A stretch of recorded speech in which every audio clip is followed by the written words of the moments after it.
All right. Now we're going to explore the depths of the below the line deductions, including itemized deductions. Make sure you don't forget to breathe and stretch. Hopefully, you've been breathing thus far. Otherwise, I don't know how you made it this far. But keep doing what you got to do. Maybe stretch, go grab some coffee, energy drink, whatever the doctor recommended for you. I'm not your doctor, I'm not your tax advisor. Maybe go pet your cat, pet your dog, whatever you got to do. Get some sunshine, get some orange juice, get that vitamin C. Let's keep powering along. Maybe get a smoothie. I might do that myself pretty soon. Moving along forward. Here is our Schedule A, and why am I showing you this? Well, because this is our list of itemized deductions, which are inherently below the line. As you'd see, we'll see we've got our medical and dental expenses, any taxes paid, interest paid, charitable gifts, casualty and theft loss, and then other itemized deductions, really. We'll see these very common amounts, the calculations for all of them. Definitely important to be familiar with as you go through the exam. And here's how Schedule A flows through. Look at that. It goes right here. Boom. You either put the standard deduction here, or if the sum of your itemized deductions is greater than the standard deduction, then you would put the itemized number right here on line 12. So that's how it works. See, it's going to be below the line there. Very nice. Very nice how it works. We're going to now go through and dive into each of those different components of the itemized deductions. Well, the medical deduction, it's a component of the itemized deductions that taxpayers can use to claim various items there. Hopefully, you get over your standard deduction. However, in that case, maybe it's because you've had a lot of surgeries, and to that I say I hope you do not have to go through that. But this benefit is here in case you do have a lot of medical and dental expenses throughout the year for the taxpayer, spouse, and their dependents. Now, post the Tax Cuts and Jobs Act of 2017, we obviously have had a lot of changes to these rules throughout the years. Some of these rules have changed, and here's a brief overview of the current state of our medical deductions. Now, all three, or if you have multiple dependents, but all three categories qualify for expenses.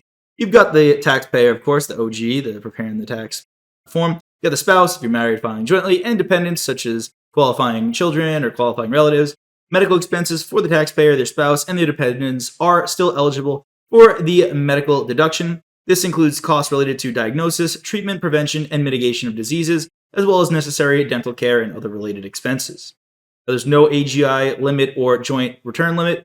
After the Tax Cuts and Jobs Act, there's no specific limit on the medical deduction based on AGI or filing status, whether you're filing jointly or individually. However, there is a threshold that must be met to claim the medical deduction. For the tax years 2021 and beyond, medical expenses are only deductible to the extent that they exceed 7.5% of your AGI. We'll see how you just take your AGI, multiply it by 7.5%, and you can only take over that amount. So the more money you make, the less medical expenses you can deduct.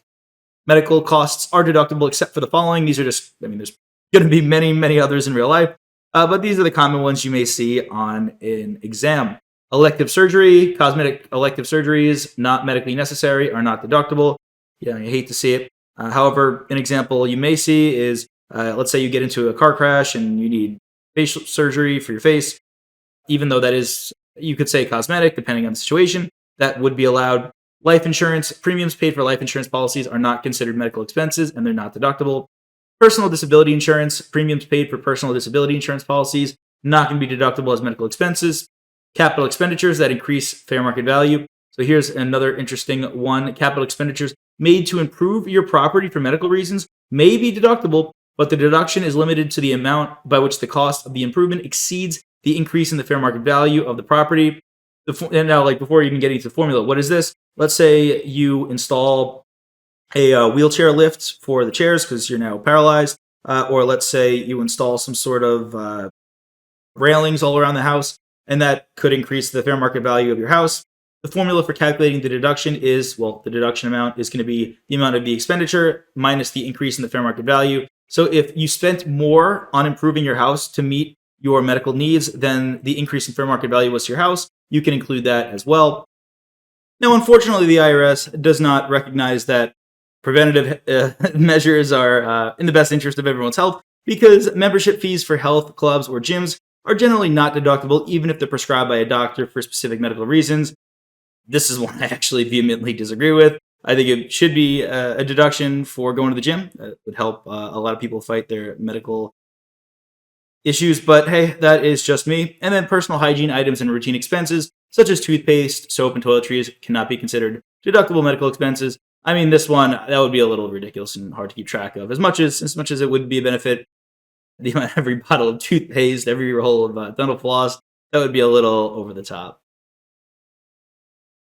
Let's see an example here. During the year, Emily charged $3,000 on her credit card for her daughter, who is a dependent, for medical expenses. Payment to the credit card company had not been made by the time Emily filed her income tax return in the following year. In addition, in the current year, Emily paid a physician $1,500 for medical expenses of her husband, who died in the prior year. All right, this is a really good question because it is touching on a bunch of different topics. When do you make the payment? Looks like we got a spouse who died. Disregarding the AGI percentage threshold, what amount could Emily claim in her current year income tax return for medical expenses? And it looks like it's going to be both of those amounts. Reason being, medical expenses charged to a credit card are expensed in the year that the charge is actually made. It doesn't actually matter when the credit card bill is paid down. And then expenses paid for the medical care of a decedent by the decedent's spouse are included as medical expenses in the year paid, whether they're paid before or after the decedent's death. So this is all about timing when it comes to medical expenses. So now you know. State and local taxes. Gotta love it. I know this was a big hot topic because if you are living in a state with high taxes, this actually hurt you because that brought that down. So all my fellow New Yorkers and California and other places with high taxes, this was a big issue, but tax code is what it is. Can't really do much about that. The state, local, and foreign tax deduction is another component of the itemized deductions that taxpayers in the U.S. can claim on their federal income tax returns. This deduction allows taxpayers to reduce their taxable income by claiming certain state, local, and foreign taxes that they paid during the year. Post the Tax Cuts and Jobs Act, some of these have changed, and below we've got the current rulings. So the state and local income, property, and sales tax laws, taxpayers can still deduct state and local income taxes or state and local sales taxes, but not both. Property taxes remain deductible, subject to certain limitations. Now, they are going to be limited to $10,000. The Tax Cuts and Jobs Act introduced a limitation on the total state and local tax, also known as SALT. So there are SALT teams in big four firms or accounting firms, state and local tax, if that's a term you haven't heard before, which includes state and local income taxes, property taxes, and sales taxes. The SALT deduction is now capped at $10,000, which is $5,000 if married filing separately per tax year. Real estate taxes must be legally obligated. Real estate taxes can only be deducted if the taxpayer is legally obligated to pay them, and they are paid during the tax year. And these cannot include street, sewer, and sidewalk assessment taxes. Assessments for local benefits such as street, sewer, and sidewalk improvements are generally not deductible as property taxes. Now, for personal property taxes, some states have these, some states don't. I was living in the great state of Missouri. This personal property tax, you got to pay in your car every year. It's kind of not fun, but I know New York doesn't have it. Depends on the state. Personal property taxes can be deducted if they meet certain criteria because they must be based on the value of the property. Personal property taxes must be ad valorem taxes, meaning they're based on the assessed value of the property to be deductible. If you don't know how that works, generally you get a bill from your state at the end of the year saying, hey, your car is worth X, and the percentage you're paying on that is let's say 5%, and that's what you're going to pay. For income taxes, we don't choose, or we do not include federal income taxes. Well, the federal income taxes are not deductible as a part of this because this deals only with state, local, and foreign tax deductions. And you must choose between state and local income taxes or state and local sales taxes. Taxpayers have to choose between deducting state and local income taxes or state and local sales taxes. They cannot deduct both. This choice may be beneficial for taxpayers who live in states with no income tax, or for those who have made significant purchases during the year, resulting in higher sales tax payments. Let's run through an example here for state and local taxes. We got Lucas, a cash basis taxpayer, which most individuals are, and we are following cash basis rules. I just like to point out why things are included in various questions. But yeah, mostly we're going to be dealing with cash basis unless you're dealing with a larger corporation. Current year records show the following. We got state and local income taxes withheld of $2,000. Now that is presumably from the government, right? They're withholding it. It's not actually paid. I mean, yes, that will end up being paid. And we've got estimated income taxes paid December 29th of the current year. We got federal income taxes withheld, presumably from his job, and then state and local income taxes paid April 18th of the following year, $400. What total amount was Lucas entitled to claim for his taxes on the current year Schedule A of Form 1040, So specifically for the state and local income taxes there, I know we have the answer here, but let's walk through what we did. State and local income taxes withheld from a cash basis taxpayer are deductible in the year withheld. So Lucas can deduct that $2,000 that was withheld. Sounds good. He can also deduct the $500 estimated tax liability he paid, because that is going to be for state and local taxes. The $3,000 federal income tax withheld, that applies to your overall tax liability at the bottom of the 1040 at the very end. That's not deductible here at all, so that just goes towards your tax payment. And then the current year state and local income tax paid in the following year is not deductible until paid because he's a cash basis taxpayer. So it really is only going to be these two. This because this is not included because this goes at the bottom. Again, this goes to pay down, what tax you do owe, and then the $400. This is going to be for the next year. Not too bad. Now, dealing with the itemized interest deduction, this is going to be another component of our itemized deductions. We've got the current state of what this looks like. First off, we've got mortgage interest. Well, taxpayers can still deduct mortgage interest on their tax returns, but there have been some changes to the limits and the eligibility criteria. First off, interest on up to $750,000 of debt is deductible. So the Tax Cuts and Jobs Act reduced the mortgage interest deduction limit from $1 million to $750,000 for loans taken out after December 15, 2017. For any loans taken out before that date, the limit remains at $1 million. This means that interest on mortgage debt up to $750,000 is deductible. Now, what does qualify? Your first and second homes. Gotta support the American dream of everyone's got a home and a white picket fence and all that. Right? A lot of our tax code is built around everyone owning homes. Mortgage interest on both a primary residence and a second home can be deducted subject to the overall mortgage debt limit. Points related to debt are deductible immediately. I'm actually going to jump over here describing what are points if you're not familiar with what that is. Points, also known as discount points or loan origination fees. These are upfront fees that borrowers pay to lenders when obtaining a mortgage. They're essentially prepaid interest on the loan. 1 point typically equals 1% of the loan amount, and paying points allows borrowers to get a lower interest rate on their mortgage. So I'm not going to go too much more into depth on what they are. If you're familiar with what they are, because maybe you are a homeowner, great. If not, don't worry about it too much. But points related to this are deductible immediately. So any points paid for a mortgage, which is prepaid interest, as we discussed, they are deductible in the year they are paid if they meet specific criteria, such as being calculated as a percentage of the loan amount and not exceeding the standard rate for the area. And points related to refinancing are amortized over the loan. Any points paid for refinancing a mortgage are generally not deductible in the year that they're paid. Instead, they must amortize over the life of the loan, and the deduction is taken each year based on the portion of the points allocated to that year. All right, we got that. We're going to keep going a little bit more with this as well. Next up, the itemized interest deduction. We got investment income expense. What are we going to see here? Well, this can be used to offset investment income. Investment interest expense is still deductible and can be used to offset investment income, such as interest and non-qualified dividends.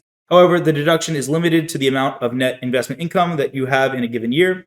Tax-free interest is not deductible, so interest expenses incurred to produce tax-exempt income. Let's say you're taking out $1 million loan to buy up a bunch of tax-free municipal bonds. It's not deductible. Now, what is this referring to? If I borrow $1 million to buy stocks, if I borrow $1 million to buy bonds, if I borrow $1 million to invest in an S Corp, a partnership, a C Corp, whatever it is, that's kind of what we're talking about here. So investment income expense, and then excess loss carried forward indefinitely. If your investment interest expense exceeds your net investment income for a tax year, you can carry forward the excess interest expense to future tax years indefinitely, subject to the net investment income limitation in those years. Personal interest such as that from credit cards, home equity lines of credit, car loans, and other sources is non-deductible. The reason we bring that up is because some of that was deductible in the past, and unfortunately, we don't get that benefit anymore. Here's an example for the itemized interest deduction. An individual taxpayer reports the following information. We've got corporate bond income of $150, so there's just normal taxable bonds, municipal bond income of $250, dividend income of $300, and investment interest expense of $800.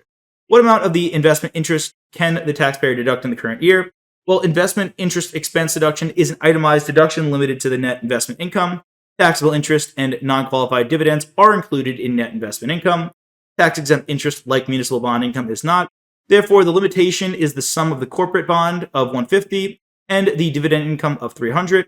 That's going to give us $450. So the taxpayer can deduct $450 of the total $800 investment interest expense in the current year and then carry forward the remaining to future years.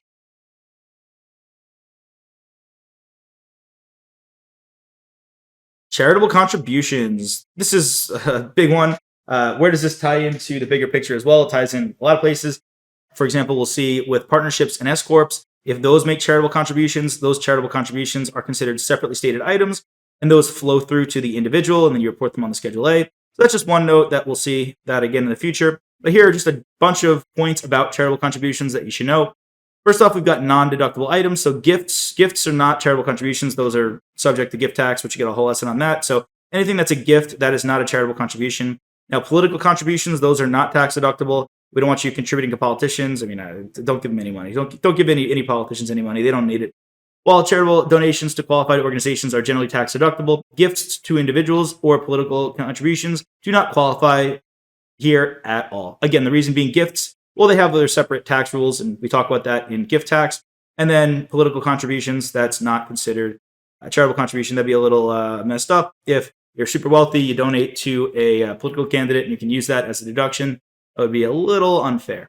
Deduction based on cash or fair market value of property. When making a charitable contribution, taxpayers can generally deduct the cash amount or fair market value of the donated property.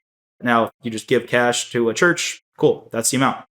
I recently donated a couch to Habitat for Humanity. They gave you a receipt, say the couch is worth $200. That's what you can put on your itemized deductions here. Fair market value is the price at which the property would change hands between a willing buyer and a willing seller when neither is forced to buy or sell, and both have reasonable knowledge of relevant facts. Limitations. There are limitations on the deductibility of charitable contributions based on the type of property donated and the taxpayer's AGI. For instance, cash donations, well, those still would be charitable, but specifically cash donations are limited to 60% of AGI. Ordinary income property donations are limited to 50% of AGI, and long-term capital gain property donations are limited to 30% of AGI. If you could also donate stock to a company. That could be a long-term capital gain one. Appraisal requirement. If the donated property's value exceeds $5,000, an appraisal is required to substantiate the deduction. Makes sense. It's fair. You can't say I gave a painting to a not-for-profit as a charitable contribution and it was worth $1 million. Well, you got to get an appraiser in there to do that. Carry forward. If a taxpayer's total charitable contributions exceed the deduction limits for a given year, they can carry forward the excess amount up to 5 years. If any of you use any tax softwares, even if you know you're not going to have enough to deduct in the current year because you're going to take the standard deduction, always put in your charitable contributions, your medical items, anything like that. Property taxes paid, because guess what? The system could pick it up, carry it forward to future years. Obviously, we don't have a tax system here for the exam for you. It's up to you to figure it out. But just a note for you when you're preparing taxes for yourself or for others. Long-term capital gain property sold by receiving organization. If the donated property is a long-term capital gain property, which is held for more than 1 year and is sold by the receiving organization, generally that not-for-profit, the taxpayer can only deduct the property's basis, which is the original cost adjusted for factors such as depreciation.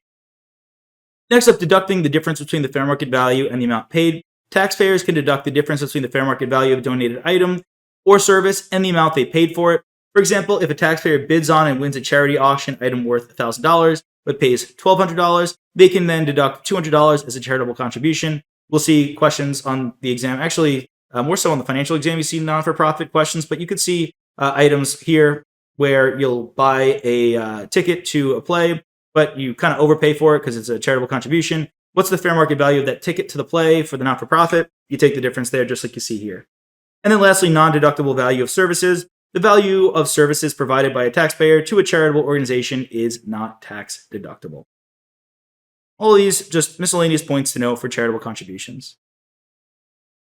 We're going to run through an example here for charitable contributions. When an individual taxpayer makes charitable contributions, they can claim these as itemized deductions on their tax return if they choose to itemize rather than take the standard deduction. Now, in reality, how is this going to work? Not that this is important for the exam, but if you're using a tax software, you're still going to enter your itemized deductions because maybe a week later you find out you have an extra $10,000 of medical expenses you can include, and then that'll boost your itemized deductions, and then that would get you over the standard deduction amount. But for the purpose of the exam, you'll have all the information you need. It's not going to get too complex, and you'll choose itemizing versus the standard deduction.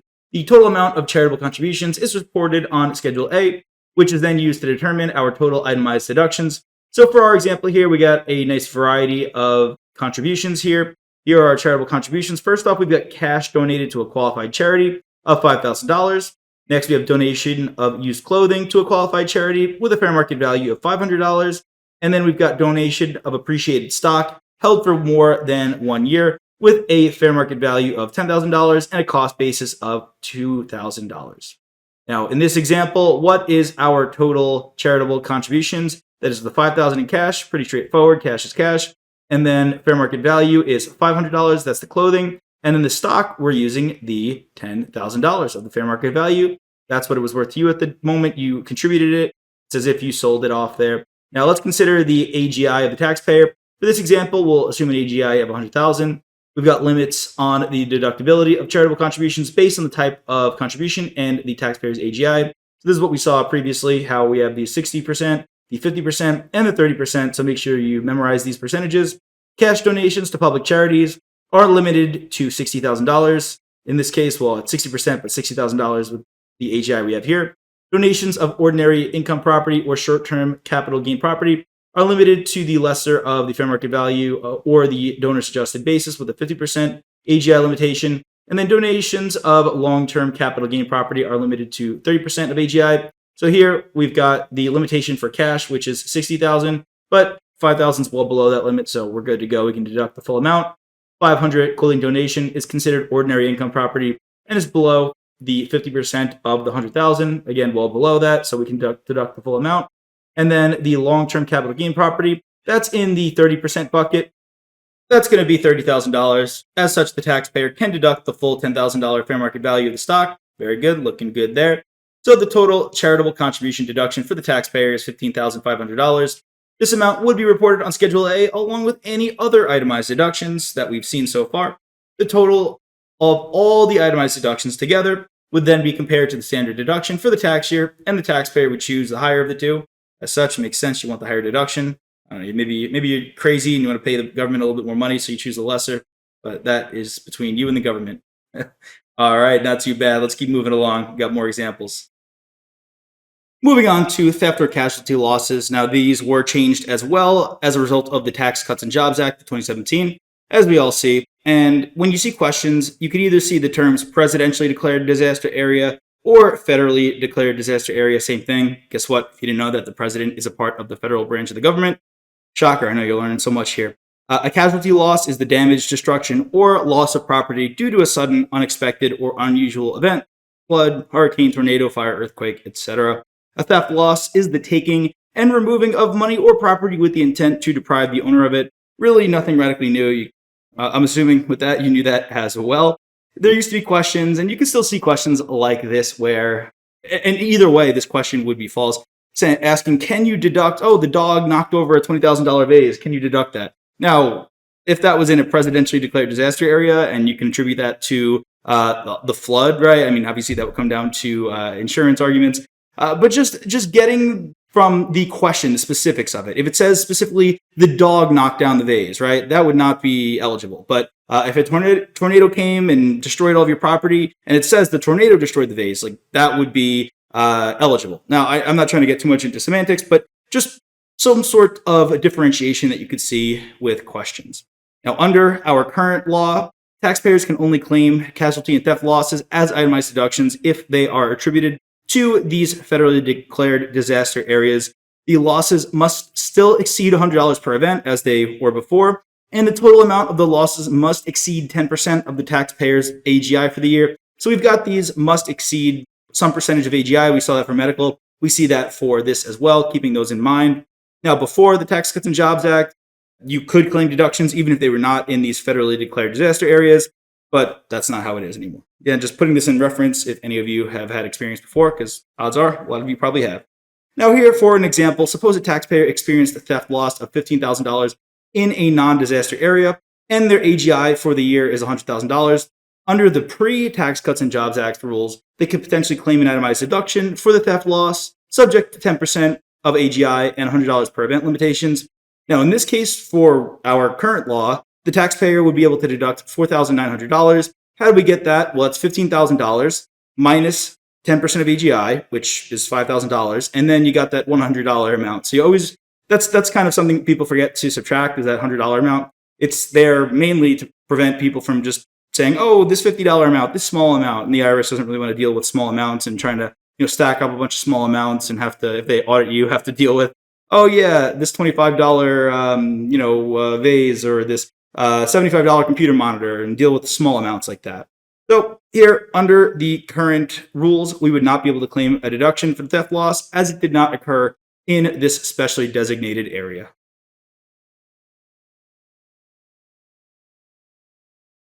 Gambling winnings and losses. For all of you gamblers out there, I can't say I'm a big gambler myself. I gamble in the stock market, but know a lot of friends who do sports betting and gambling, casinos, all that good stuff. Let's see how those are going to play out. Well, winnings, of course, the IRS is going to say, hey, you won big, you won in the lottery, you won in the casino, fully taxable, right? They want their share of that. And these winnings must be reported on an individual's income tax return. However, taxpayers can offset their gambling winnings by claiming a deduction for gambling losses. But losses are limited, as they always are, right? You can't get the full benefit of that. You can only use gambling losses to offset gambling winnings. You can't use gambling losses to offset your W-2 income or investments or anything like that.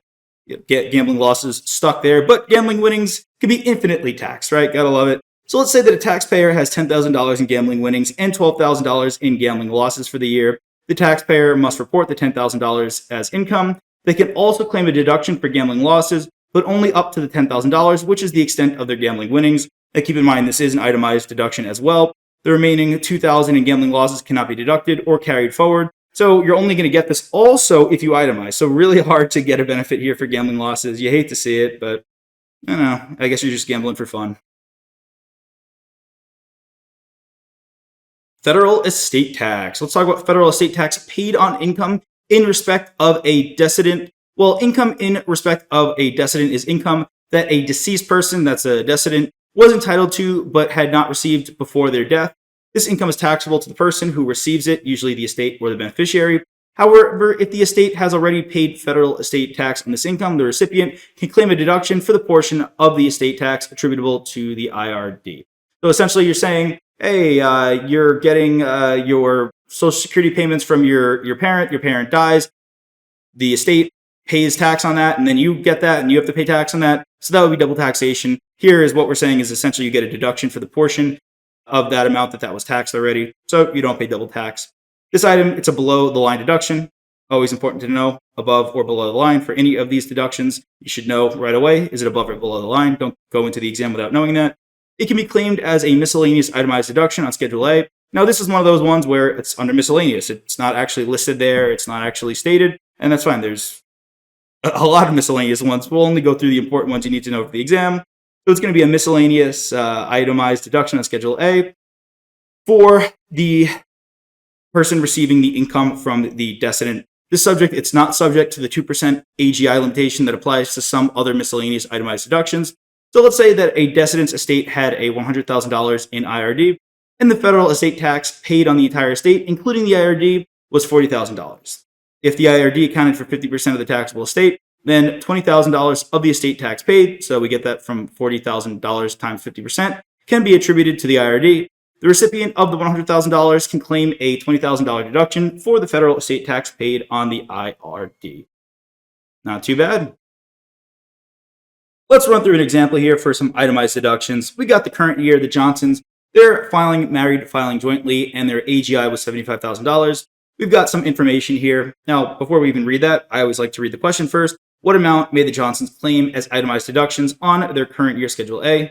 Don't look at that yet. We don't know what it is yet. All right, so let's look through here. What are itemized deductions? So I would just scan this first and just eliminate what is non-itemized. So alimony, that's not itemized. We've talked about that before.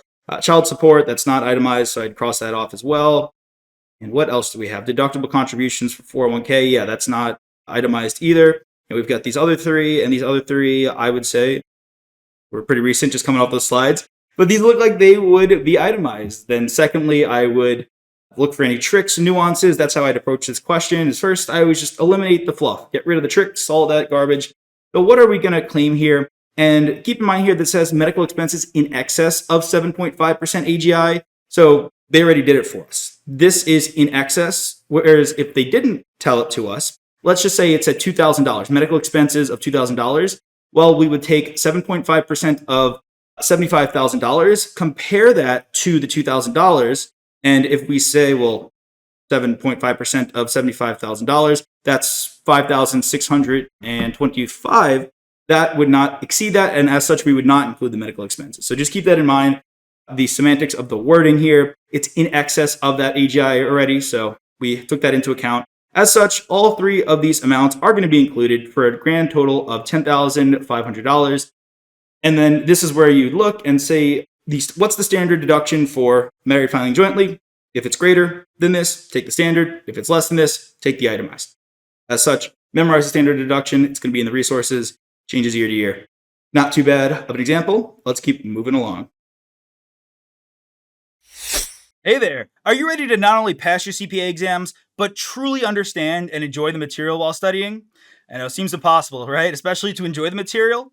We'll do it together. Tap into the power of CPA.examprep.ai, where we've got personalized quizzes, multiple choice questions, memorization guides, flashcards, simulations, all tailored to your learning. Our adaptive study planning puts you on the fastest path to success and lifts you back up if you fall behind. Avoid wasting your precious time and money attempting an exam with a low chance of passing, because who wants that? We want to get you through this process as quick as possible. Our exam readiness prediction lets you walk in with confidence, knowing that you're prepared for success on exam day. Thankfully, there's no payment method needed to get started, so why don't you come join us? Visit cpa.examprep.ai and let's achieve your exam success together.